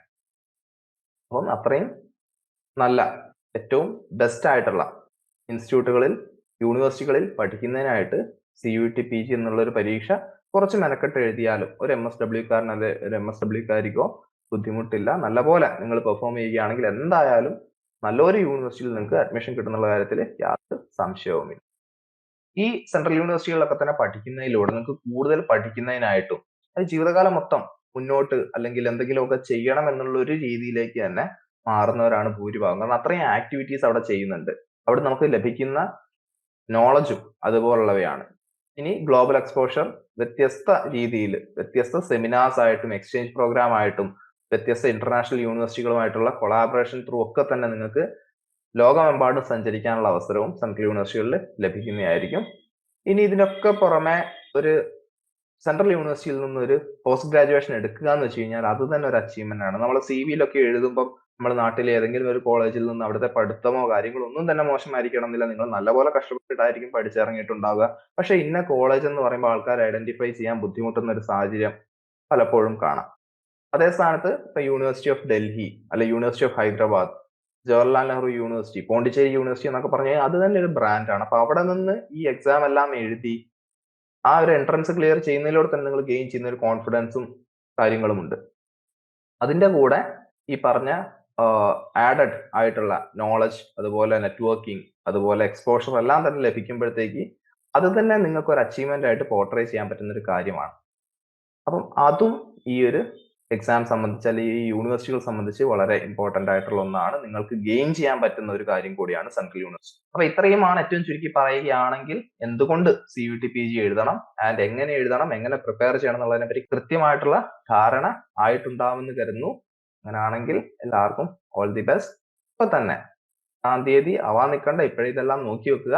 8-ാം തീയതി തൊട്ട് കൃത്യമായിട്ട് പ്രിപ്പറേഷൻ മുന്നോട്ട് പോകുന്നുണ്ട് എന്നുള്ളത്. അപ്പോ HUQP21 അതായത് MSW സോഷ്യൽ വർക്ക് എങ്ങനെ പഠിക്കണം, എക്സാമിനേഷന് എങ്ങനെ തയ്യാറെടുക്കണം എന്നുള്ളതിനെ കുറിച്ച് കൃത്യമായ ഒരു ധാരണ നിങ്ങൾക്ക് കിട്ടി എന്ന് തന്നെ ഞാൻ വിചാരിക്കുകയാണ്. അപ്പൊ ഞാൻ ഒന്നുകൂടി ഓർമ്മപ്പെടുത്താണ്, നമ്മുടെ UG Plus ഇതിനുള്ള കോഴ്സ് അവൈലബിൾ ആണ്. ഇതിന്റെ ഡീറ്റെയിൽസ് ഞാൻ ഓൾറെഡി നിങ്ങളോട് പറഞ്ഞു. അപ്പൊ ആർക്കെങ്കിലും ജോയിൻ ചെയ്യാൻ താല്പര്യമുണ്ടെങ്കിൽ തീർച്ചയായിട്ടും ഈ കാണുന്ന നമ്പറുകളിൽ നിങ്ങൾക്ക് കോൺടാക്ട് ചെയ്യാവുന്നതാണ്. അപ്പോൾ അടുത്തൊരു സൂപ്പർ സ്റ്റഡി പ്ലാനുമായിട്ട് നമ്മൾ വീണ്ടും കാണും. അതുവരേക്കും ബൈ.